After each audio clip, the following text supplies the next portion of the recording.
Patrolling દરમિયાન ડ્રગ્સના આ packet મળી આવ્યા છે। પેકેટ પર નંબર 1 ક્વોલિટી જામન 1200 ગ્રામ એવું લખેલું જોવા મળ્યું છે।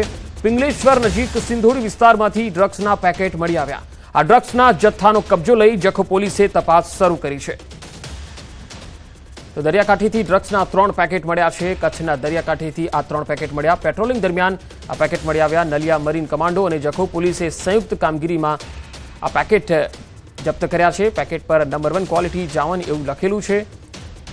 સિંધોડી વિસ્તારમાંથી આ ડ્રગ્સના પેકેટ મળી આવ્યા છે। જો કે હાલ આગળની તપાસ ચાલી રહી છે। પિંગલેશ્વર નજીક સિંધોડી વિસ્તારનો આ બનાવ। નલિયા મરીન કમાન્ડો અને જખો પોલીસે સંયુક્ત કામગીરી દરમિયાન દરિયાકાંઠેથી ડ્રગ્સના 3 પેકેટ જપ્ત કર્યા છે। વધુ માહિતી મેળવીએ કચ્છથી સંવાદદાતા મેહુલ સોલંકી જોડાયા છે। મેહુલ, ડ્રગ્સના જે પેકેટ મળી આવ્યા છે તેને લઈને તપાસ એજન્સીઓએ કોઈ ફોડ પાડ્યો છે? જી પંકજ, ચોક્કસથી વાત કરીશું। કચ્છમાં અવારનવાર ડ્રગ્સના પેકેટ છે તે દરિયાઈ વિસ્તારમાંથી મળતા હોય છે। તેની વચ્ચે આજે ફરી પાછા ડ્રગ્સના 3 પેકેટ છે તે મળી આવ્યા છે। આજે સવારે નલિયા છે તે મરીન કમાન્ડો છે તેમજ જખૌ પોલીસના સંયુક્ત ઓપરેશન પેટ્રોલિંગ દરમિયાન છે તે આ શંકાસ્પદ પેકેટ છે તે મળી આવ્યા હતા। ત્યારે હાલ છે તે તમામ એજન્સીઓ છે તે વિવિધ જગ્યાએ હાલ તપાસ ચલાવી રહી છે। જી મયુર, આભાર માહિતી આપવા માટે।